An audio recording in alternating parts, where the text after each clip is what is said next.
Well, folks, welcome to one more edition of Politics and Rad. I'm Egberto Willis, your host. Thank you so kindly for being a part of the show. We're going to have a great show for you today. I have a soliloquy that I want to do, but before I do that, of course, I got to salute all my people. Eric Hayes, welcome aboard. Brian Miner, welcome aboard. Michael Rutnan, how you doing, my brother? Let's see. Paul Fleming says I'm checking in from ATL, and of course, the one and only Yvette Avery Herod. Afternoon, PDR Posse. She says.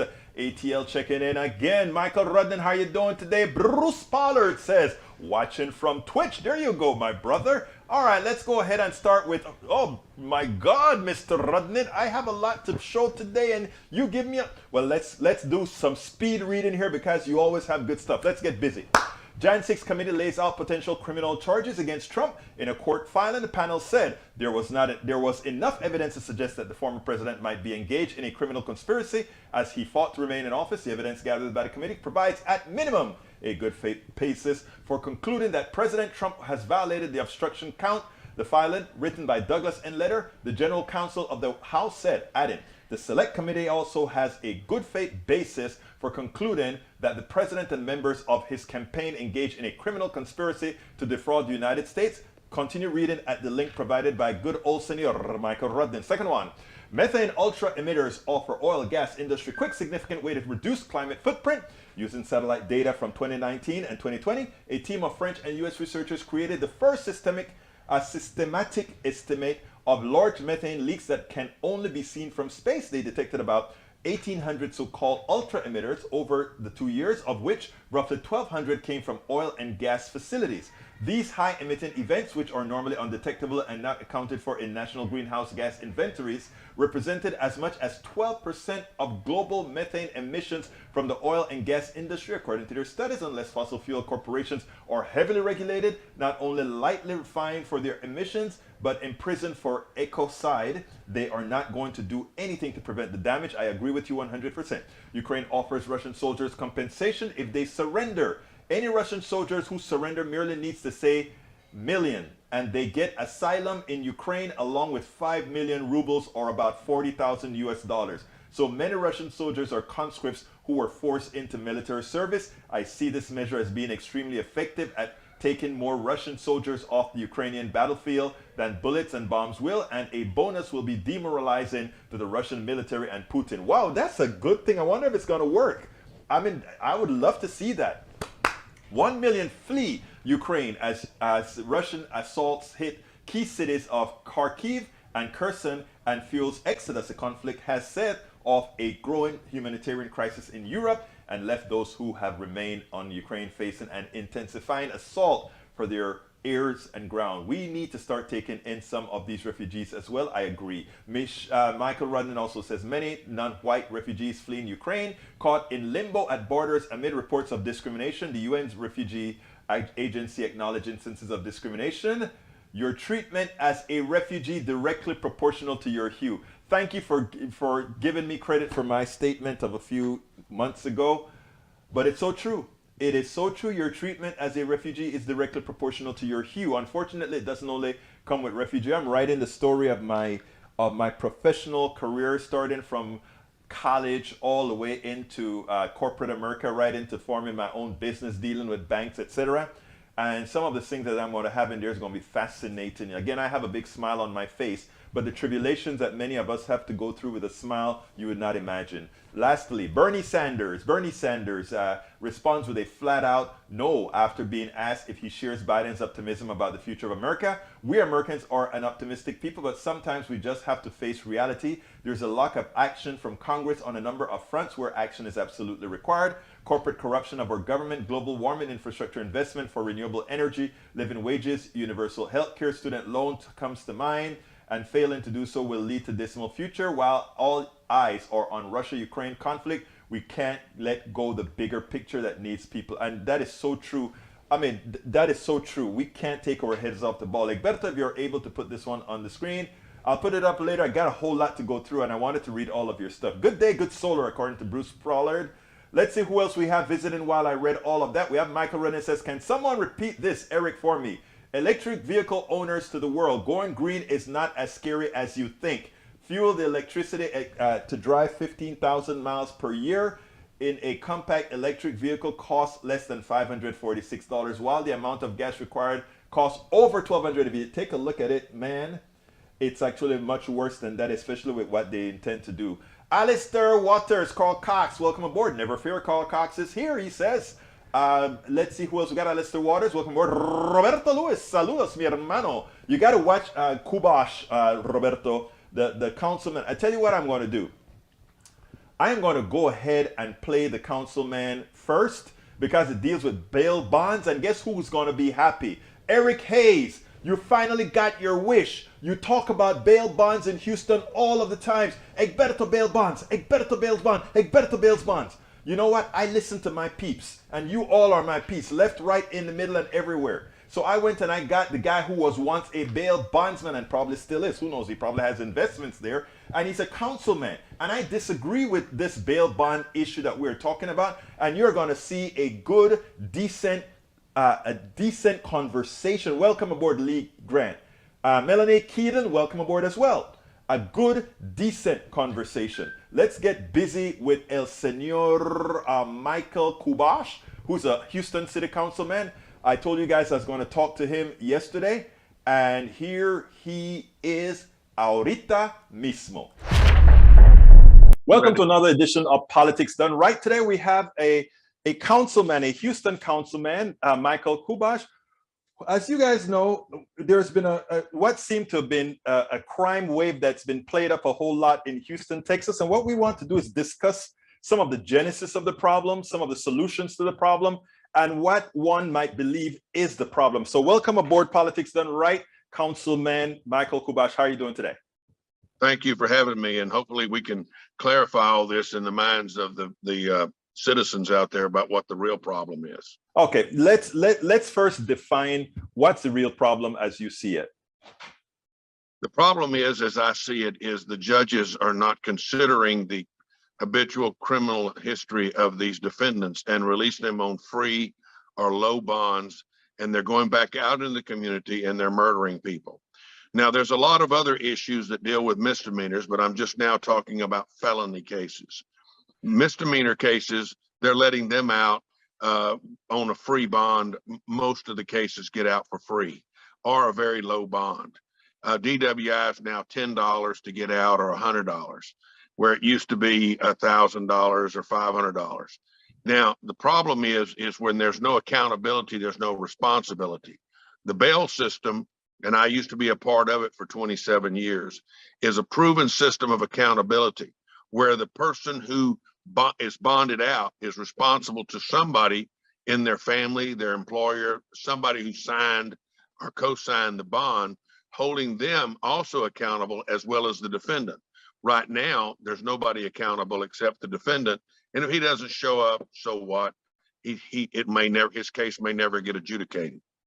Okay, so your contention is that if somebody have skin, I think you are from the trend, the thought process that says if somebody has skin in a game, they're likely to behave differently if they put money. I would think that a habitual criminal, whether there's money in the game or not, it's not their habitual criminal, correct?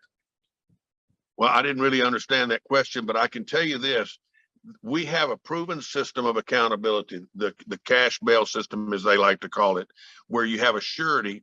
I never bonded anybody out of jail who paid me to bond them out. It was always a family member, a friend, a relative, a mother, a dad, an employer, a priest, a minister. And they bonded this person out, and I put my finger on them and said, you're responsible. Here's the documents you signed.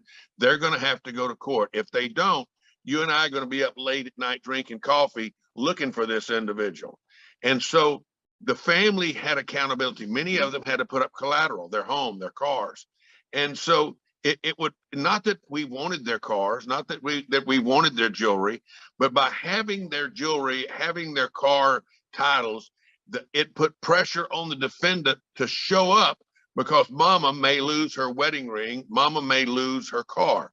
So consequently, now that doesn't exist. I don't know of any misdemeanor cases where anybody has to pay hardly anything to get out. During the Hurricane Harvey, one guy was arrested 5 times for looting. And each time he was released to go back and loot again. Eventually, he never went to court. His case was never adjudicated. I don't know where he's at now. But if he crossed state lines, they would never go after him on a misdemeanor case. Let me ask you a question. Are the judges following the laws? Yes or no? That's a simple question. Yes, they are following the law. The judges are the judges are following the law, and the law was written where again? Well, the law is in the state of Texas. Okay, hold on. Look, I mean, I love to have conversations as long as everybody gets a chance to say the piece that they want to say. The laws, the bail laws, were written in the state of Texas by Congress, by our state legislature. So they're the ones responsible for the laws being effected and executed by the judges who wherever in Texas. Correct? It's a simple question. But no, judges don't have to follow the law.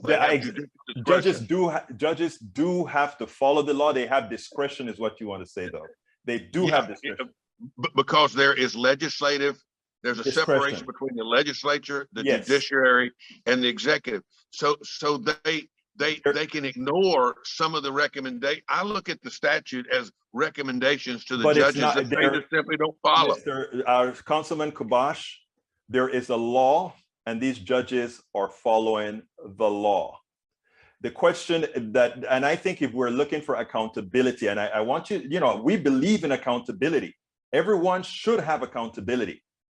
The people who write the laws are the people who run our state government. As such, as the state government writing the laws, we also know that the bail's bond people support many of these people who are writing the laws. Is that correct? Yes or no? That is correct. That's correct. Therefore, we have a bond issue, sir. You're absolutely correct. We have some judges that are maybe release people that they shouldn't release, but they don't know that they shouldn't, and they do release them. Agreed. I think we can postulate, both of us can postulate that. But thirdly, we are making we are trying to effect policy today, and you tell me if you think I'm wrong or right. We are trying to effect policy today based on the false notion that there is a huge increase in crime wave based on people being released on bond. Isn't it true that it's only 2% recidivism with bond releases? True or false? That's false. Tell me what it is. I don't have the exact number, but I do, and that's the number, sir. The number is 2%.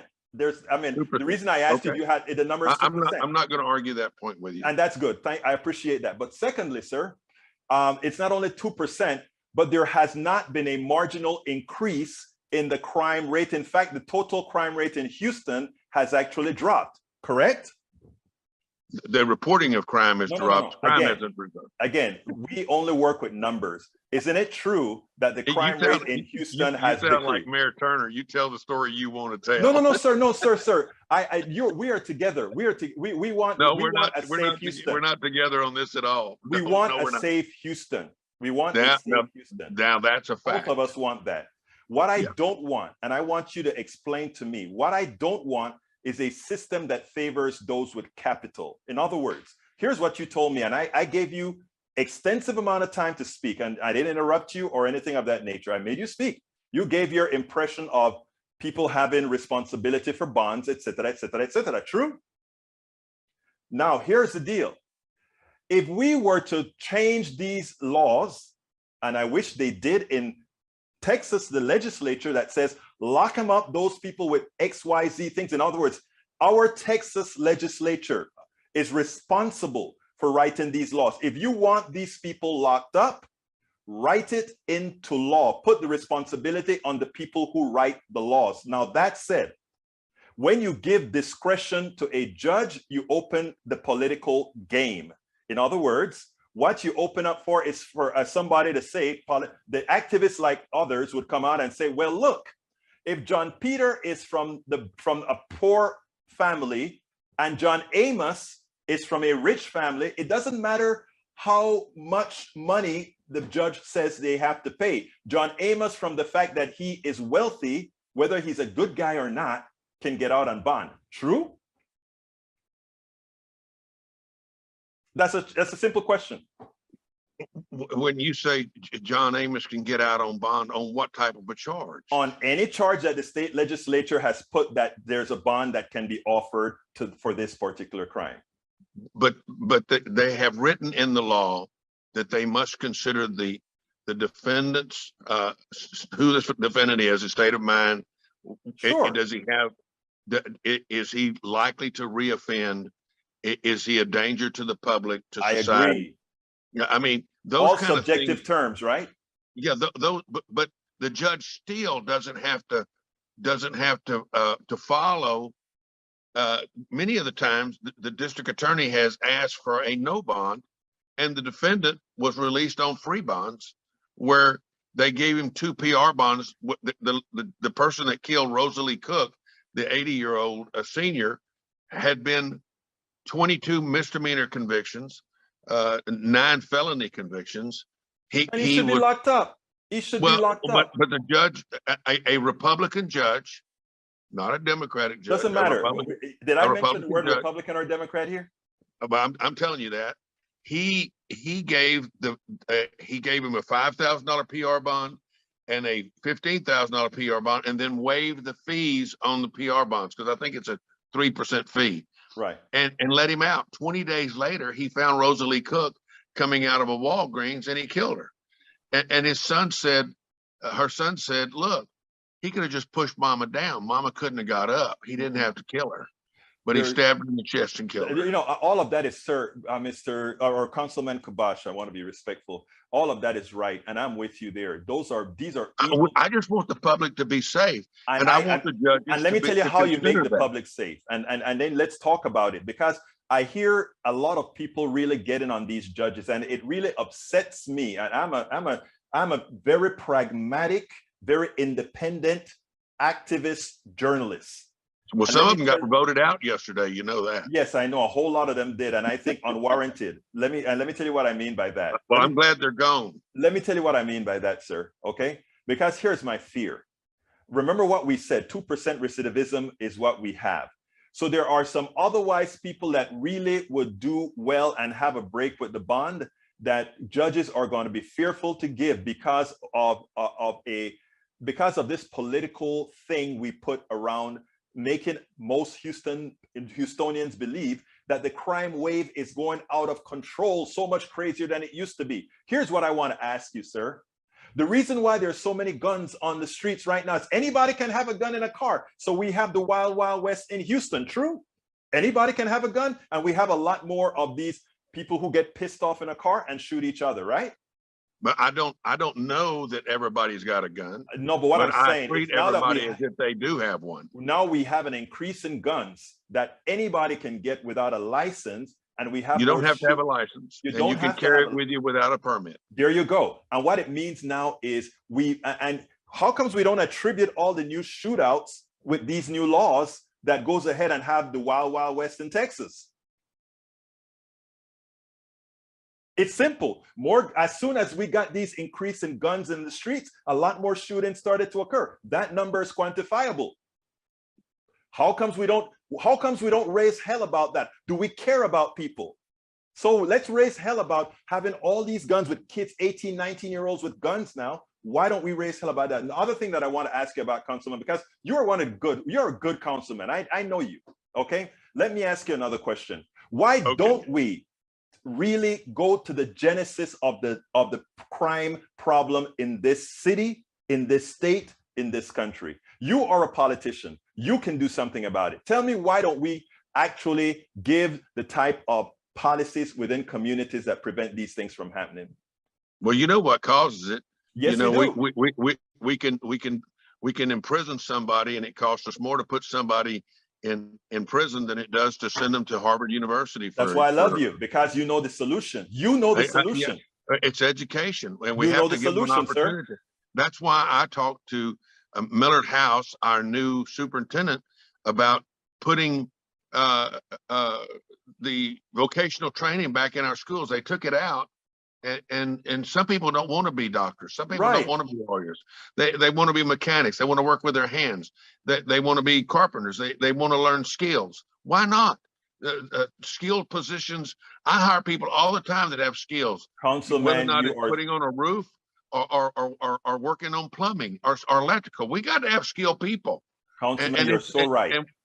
And unless we invest in that, we're going to continue to see more of what we don't like. And that if a man's got a job, if he can take care of his family, he don't have time to go out and rob and steal. Amen. Councilman, you believe what I believe. And I know that when we look at things from a humane point of view, when we look at humanity, we have a tendency to come up with the same answers.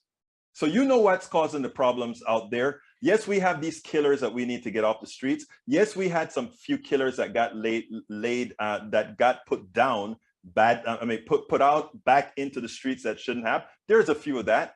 But I wish we wouldn't turn it into a political issue. And I wish we would go out there and, like you said, Councilman, which you are absolutely right. I agree with you. We need to start working on education and not just trying to make these things into political issues. From kindergarten on. Amen, brother. Amen. Don't wait until they get out of high school when they can't even read yet.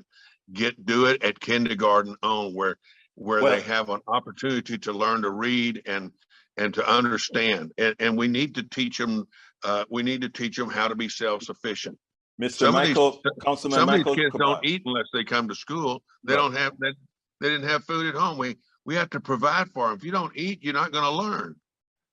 Councilman Kubosh, you know the answers. And you know what? There are a lot of people who know the answers, and it behooves me why more of us don't do what's necessary to get the job done. Because you know it, you know the community, you know that we can solve a lot of the crime problems by just doing things right. And it's not what I would like from a moral person like you is to get off the bond bandwagon and get onto a bandwagon. No, I'm serious. And get onto a bandwagon that solves problems. This bond issue is not solving problems. This bond issue is getting Texans against each other. It's getting Texas pissed off at people that they shouldn't be pissed off. And the people that they need to be pissed off are the people who hold the strings to government. Example, we need to make sure these people have good health care. We need to make sure all these people are well taken care of. Why the hell not do it, Councilman?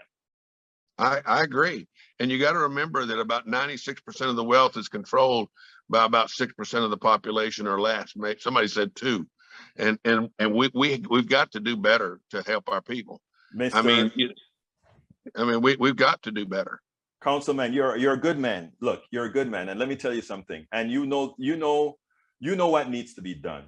And what I implore to all politicians of every stripe, whether Democrat, Republican, independent, or whatever, drop these notions about gotcha points and let's work for the community. And I know you're willing to do that as well, sir. Well, I would hope that the judges would consider the violent criminal history, listen to what the DA says, and work on trying to get these people some help. Don't release the mentally ill. You know,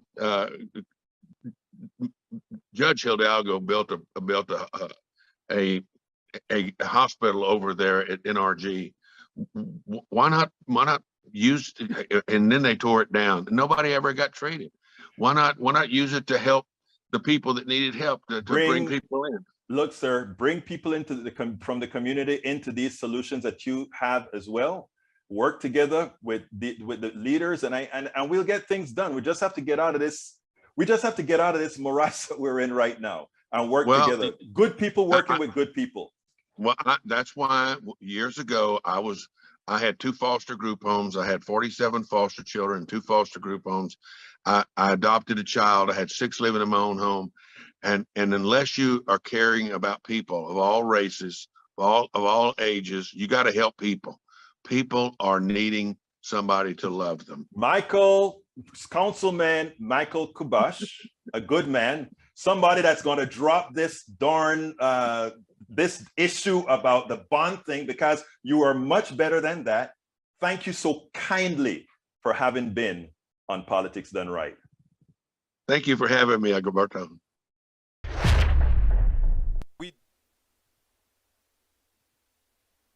Right, folks, I hope you enjoyed that. I like the congressman. He's a good conservative himself, but I told him off channel, I said, look, there's so many people with good hearts. If they'll get rid of their ideology and start working with what they believe in, their humanity. Think about all the great things we would be able to do as a society. Anyhow, let's see what we have to say here. Eric, I'm not going to repeat all the stuff that you're talking about because you're simply singing past Dixie, but you wanted to talk bonds, Brother Eric. I brought the bond man on himself, and at the end of the conversation, for the most part, you notice we left in agreement. That is how we talk about talking to people. That is how we come to some modicum of understanding among people. Anyhow, May Wood, welcome aboard. I saw some other people drop in that I didn't salute before. I think Senora Peggy Lopez, welcome aboard. Let's see. Michael Rudden has some good commentary. I'm not going to read them right now because we're up for time. But take a look at what else he had to say in there. Let me jump down. Michael Rudden says, policies to end child poverty.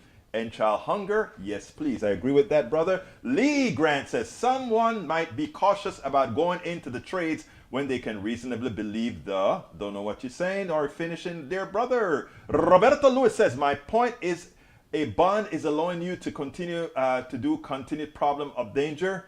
We'll talk about that. Good interview. Eric Hayes liked my interview. If Eric Hayes liked my interview, it must have been good. Peggy Lopez says, elected judges look at financial positions of those in front of them, using the bank balance as the gauge for potential violence, more dollars, less violence. Which is always true. Courtney, the SLP, said, Berto, you were telling the truth and backing it up with facts. Muchísimas gracias, Courtney, the SLP. And Maywood says, I guess it did it. I tell you what I'm going to do, guys. I'm going to play. I was on act.tv with Juliana Forlano. Look her up. Look up Juliana Forlano and please follow her. And when you follow her, just say, hey, Egberto, say you're a good person to follow because you're going to give us the politics in a way that's nice and easy to absorb and not always as pessimistic or not always as straight like Egberto. So check out Juliana Forlano, and that's actually her candle, Juliana Forlano. But I was on her show. Check it out. And I just took some excerpts out having to do with, well, let me stage it.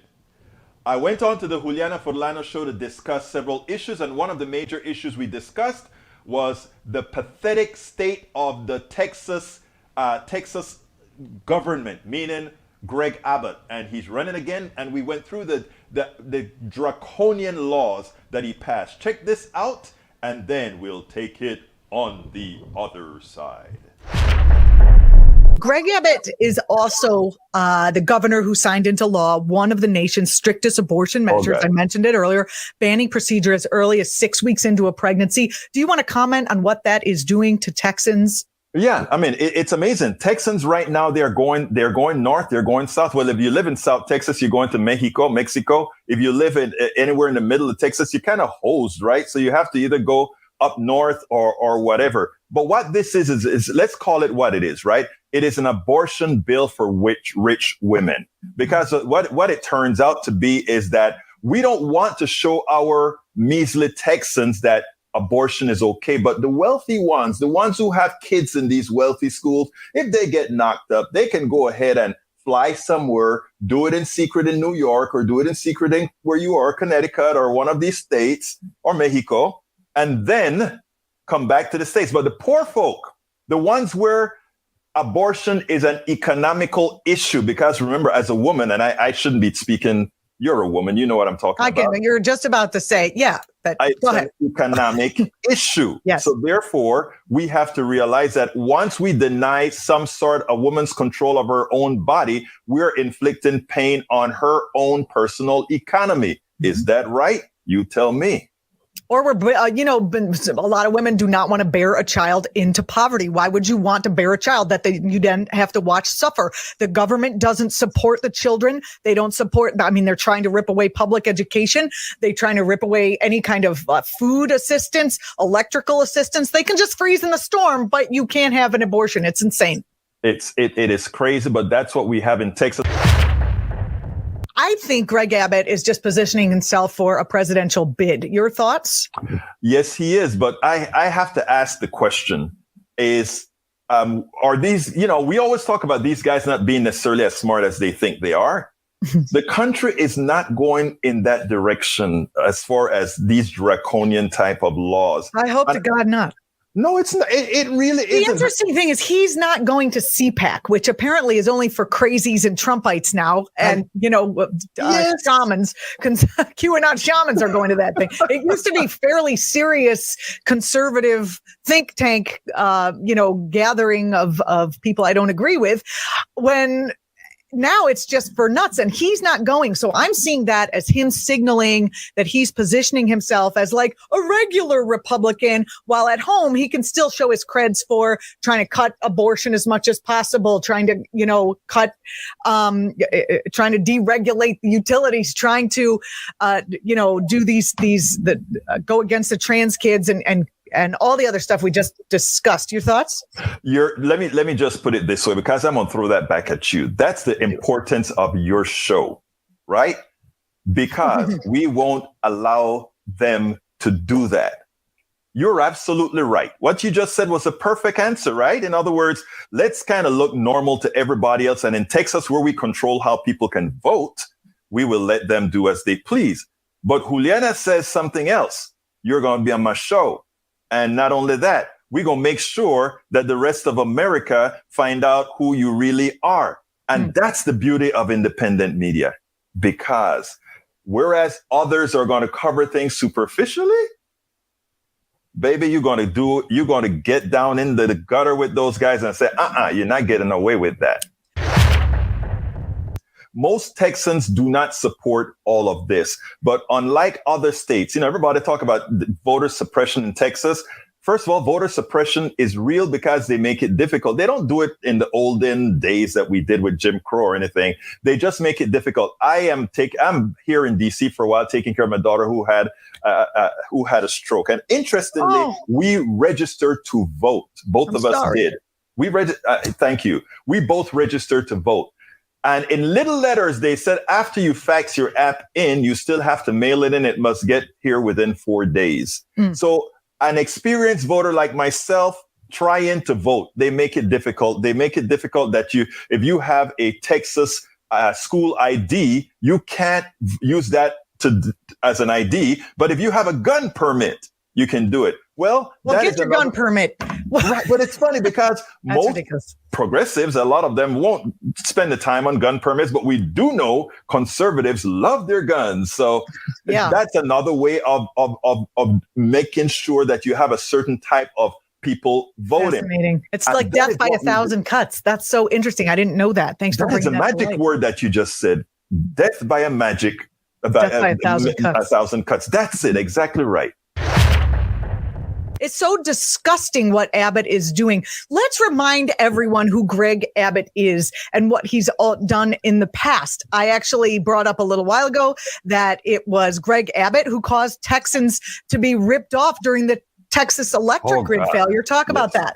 Well, let me tell you, because yesterday, and it's amazing that we planned to have me on today, long time ago, but yesterday, something great happened. The person who run ERCOT is the ones that control all the electrical distribution in Texas. In Texas, we got to do things ourselves. We're big, bad, and ugly, right? Well, actually big, bad, and pretty. We do everything ourselves. So we run the grid. Everybody else is on a national grid that splits the electricity on the left side of the country or the right side of the country. But Texas does it all on its own. We decided to have ERCOT run it for us. What ERCOT is really is an organization that takes a whole lot of private generators, put them together, aggregate them, and distribute it through our own lines and bill the holy hell out of us. Well, during the freeze, we used a lot of electricity, a lot of gas things went down, and it turned out that the grid got overloaded, not because we couldn't handle the performance, but because our state hates regulations that forces these particular companies to do the right thing. So we froze. Now, what happened? On the day that we started to recover, we decided that even though we have recovered, we are going to allow this company to continue to pilfer Texans by charging them up to $1.9 billion over those 2 days that they should not have been charged, that what the market bears in the amount of electricity generated. We spend a lot. Okay, folks, I hope you enjoyed that mashup on El Señor Greg Abbott, because you know what? Greg Abbott is trying to get reelected again. and he thinks he's gonna beat Beto O'Rourke. If Beto lays out all those draconian measures that you see our good old guy does, if he draws that out, then it is important, it is very important that we point those draconian things out, and then we start telling Americans what we are going to do. Texans, in the case of Greg Abbott versus Beto O'Rourke, what we are going to do. Hey, Donna Murphy, I haven't heard from you in a long time, my lady. This is great. Egberto, depth of local issues. Thank you so kindly for your comment, Donna. Coming from an activist like you, Donna is a neurosurgeon, a great doctor, activist. What I love about Donna is that she's a doctor and she didn't forget that activism for the people that matters, which means everybody. She is there protecting all of our rights. Hey, Donna Murphy, welcome to Politics Done Right. Let's see who else we got here.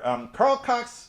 Hey, Peggy, why are you shouting out to Carl Cox? Okay, Eric Hayes says, Beto wants to take your guns away.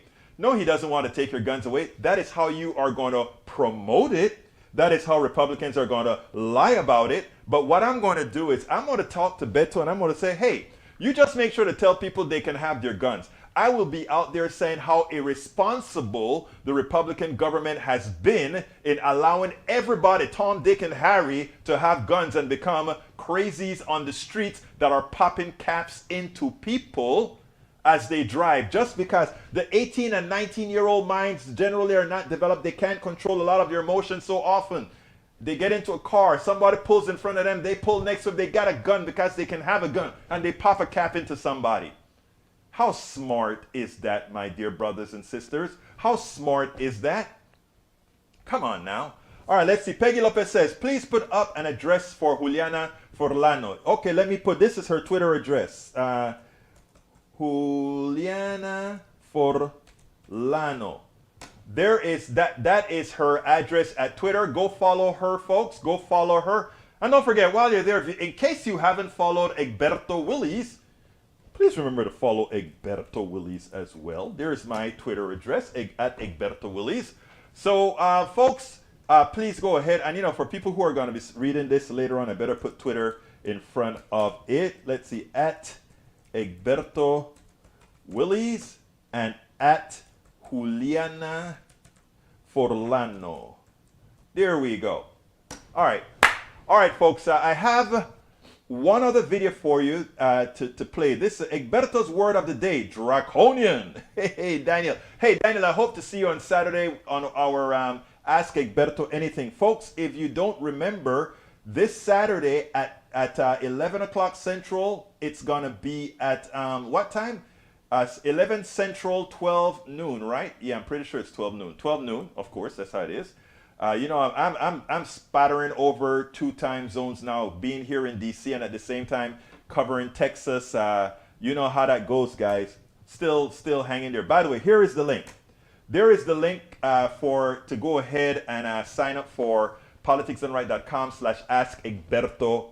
It's for Ask Egberto Anything. I want to see more people there. Last time I think we had 7 or 8, something like that. I want to see 30, 40, 50 people in our Ask Egberto so that we can talk. And everybody gets to say their piece. And nobody's going to be judgmental. We're going to say, I don't agree with that. But, folks, let me just tell you, let's be cool about it. And I think you meant the link for Twitter. So let me give the Twitter link. I think this is the way they do it. Okay, that is mine, and this is Juliana Forlano.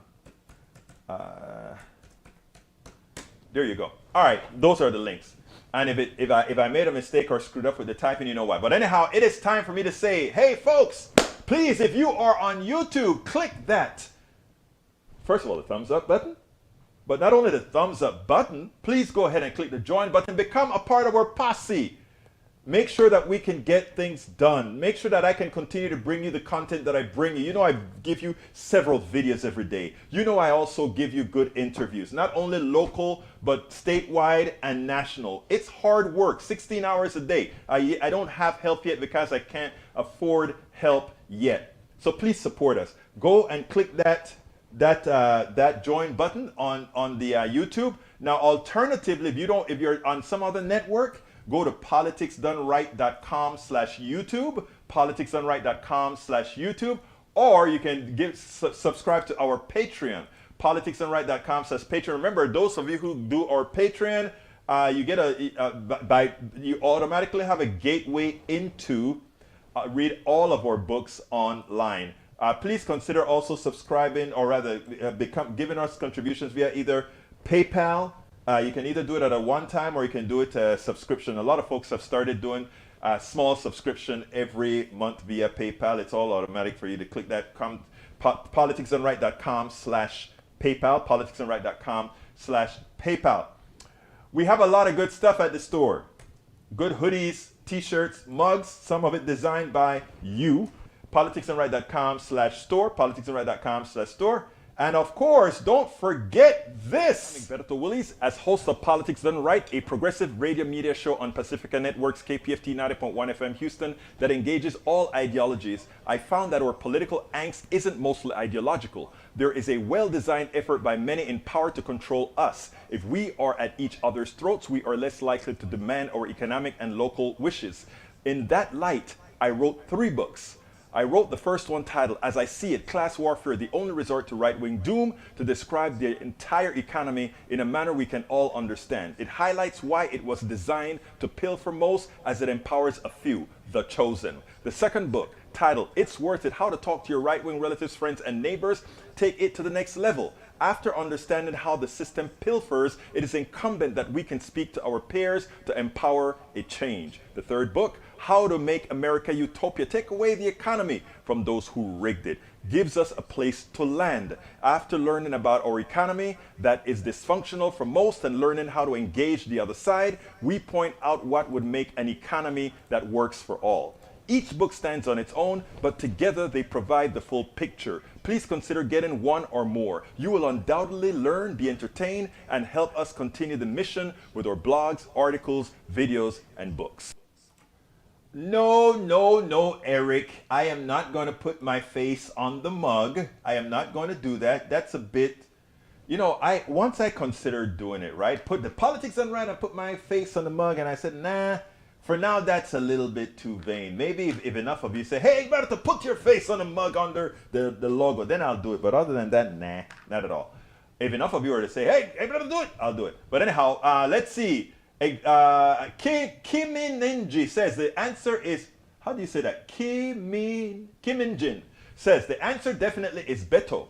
It is time for Abbott to go. The answer for most issues is at the ballot box. Absolutamente. And Brother Lee Grant, I didn't vote in this primary because of my fault. First of all, I want to just point out it's my fault.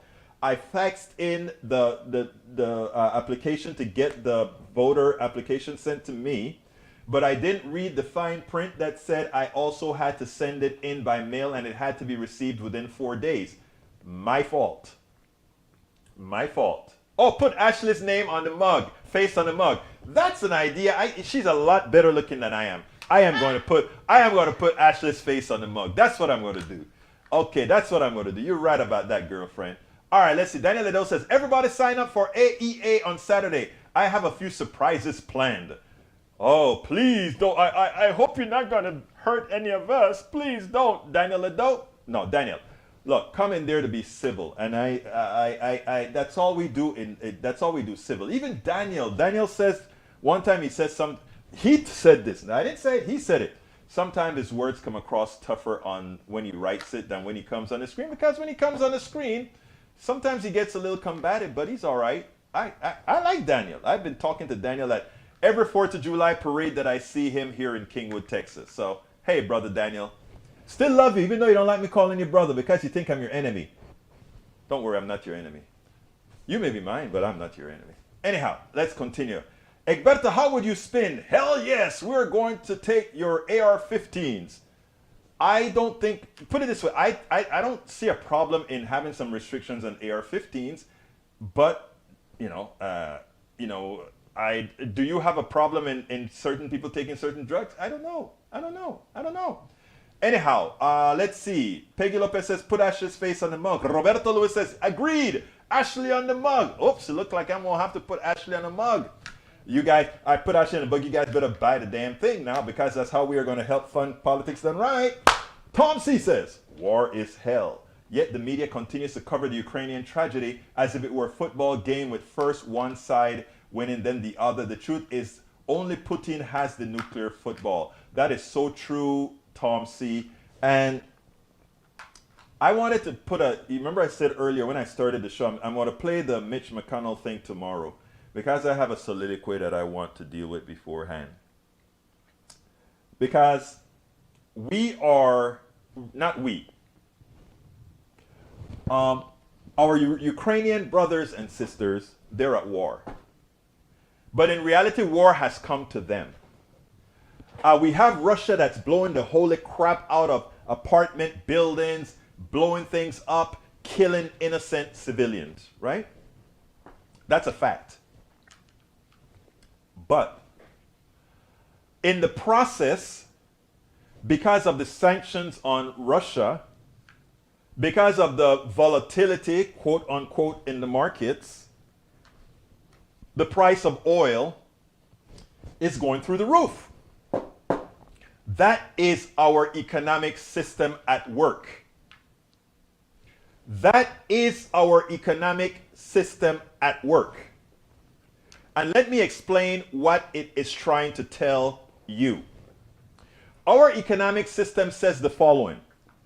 If there is a war, the risk is on you, the people. If there are good times, the risk is on you, people. If we make a lot of money, the risk is on you, people. And let me explain what I really mean here. Why do we have troops all over the world? Why do we have bases all over the world? Why do we have several fleets in every single one of the oceans on this planet? To protect the interests of Americans. But whose interests are we really protecting?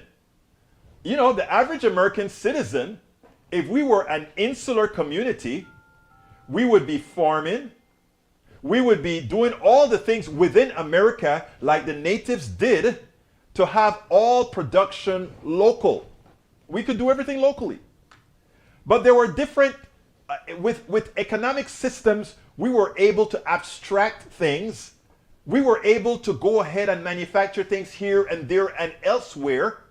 But the spoils from that efficiency, it is true, the spoils from that efficiency never was spread to all of those who created it. In other words, it's efficient to build certain things overseas, but the change in price of those things built overseas, we got to pay a smaller price, but we never partook of the profits from that. It went just to the top. It isn't the billionaires who made the ships. It isn't the billionaires who created the intellect for all these different things. It is all of us. Collectively, we all did it. But in as much as we need a strong military to make sure commerce continues around this globe, the only ones who pay the price when there is a disruption, the only ones who pay the price when there is a problem are we the people. The corporate structure never pays. Inflation is always their savior. They always make it. They are always ahead. What if they ask us to be patriotic? Oh, be patriotic. You know, remember they used to tell us, go buy war bonds. Go do these. Be patriotic. When do we ask the corporations to be patriotic and not raise the prices as they are making record profits Stop raising the prices on the average American citizen. They are going through hell. They went through the pandemic. They kept your companies alive. Some people died keeping your companies alive. But who do you ask to carry the weight of the war? The weight of the speculations in the oil market? You are asking us to do it. No, you're not asking us to do it. You are forcing us to do it. Because we got to drive to work. Because we got to heat our homes. So you, the corporations, as we look at the stock market, you have profited from the pandemic. As we have had to pay much more for things under the pandemic, you profited. You profited from the technology that created the cures for the pandemic that we all paid for, and then paid again as you give it to us through taxes. 2 different times. Corporations, when are you going to make the sacrifice for America, for the blood of the people, for the blood of the kids who went to Iraq on false pretenses, for the blood of the kids who went to Afghanistan on false premises, for the blood of the kids who went to Grenada, Panama, Haiti, and all these places on your behalf to make sure you could get cheap bananas? And I mean that, to get cheap bananas. We have always, the average American citizens have always paid the price for your profits, for your success. When do you as a corporation sacrifice? When do you as a corporation pay the price for what capitalism has rendered, not only in America, but throughout the world? You beg and you ask, you beg and you ask, you beg. No, you don't ask. What am I saying? What am I saying? You beg and you take, you beg and you take. I remember when Mitt Romney said there are 47% of you that are takers. No! 47% of you don't even make enough money to pay income taxes. You pay every other tax. You can't afford income taxes. You know why? Because you don't pay the people enough so that they can contribute.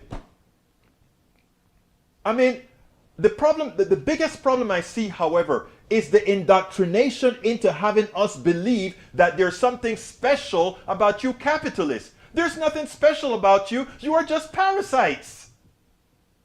There is absolutely nothing special about a capitalist other than they are the biggest parasites on the planet. You suck the blood out of everybody else. We bleed for you. When the prices go up, we pay the prices.